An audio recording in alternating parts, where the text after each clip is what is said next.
அதுக்கப்புறம் வேலைவாய்ப்பு. இந்த மாதிரி ஒவ்வொரு காலத்தில் ஹிந்தி இம்போசிஷன் உள்ளே கொண்டு வரும்போது திணிக்கப்படும் பொழுதும் அதுக்கு எதிராக தமிழ் இளைஞர்கள் ஒன்று திரண்டு போராட்டம் பண்ணுறாங்க. அதில் முதல் 2 போராட்டங்களில் ஈவேரா வந்து ஆதரவு நிலைப்பாட்டில் தான் இருக்கார். அதுக்கப்புறம் கடைசி போராட்டத்தில் வந்து அவர் எதிர்நிலைப்பாடு எடுக்கிறாரு. அது எதிர்நிலைப்பாடு எடுத்துட்டு அந்த போராட்டத்தில் கலந்துக்கிறவங்கள என்னென்ன ஸ்டேட்மெண்ட் கொடுக்குறாருன்னு பாருங்கள். எதிர்நிலைப்பாடு எடுத்து அதில் எனக்கு உடன்பாடு இல்லை அப்படிங்கிற வரைக்கும் வேறு, அது அவரோட ஸ்டேட்மெண்ட். அவர் என்னம்மா சொன்னார், ஒரு 4 காளி பசங்களை அன்றைக்கே சுட்டு தள்ளியிருந்தா இந்த போராட்டம் இந்த அளவுக்கு வருமா? என்ன சொல்கிறாருன்னு பாருங்கள். அடுத்து அவங்களோட தீக்காக்காரங்களுக்கு சொல்கிறாரு.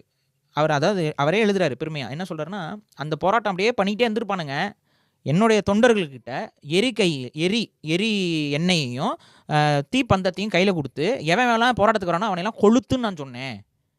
நான் இந்த ஸ்டேட்மெண்ட் சொன்னதுக்கு அப்புறம் தான் பயந்து போய் இவன் இந்த காளி பயலுக இந்த போராட்டத்தை நிப்பாட்டாங்க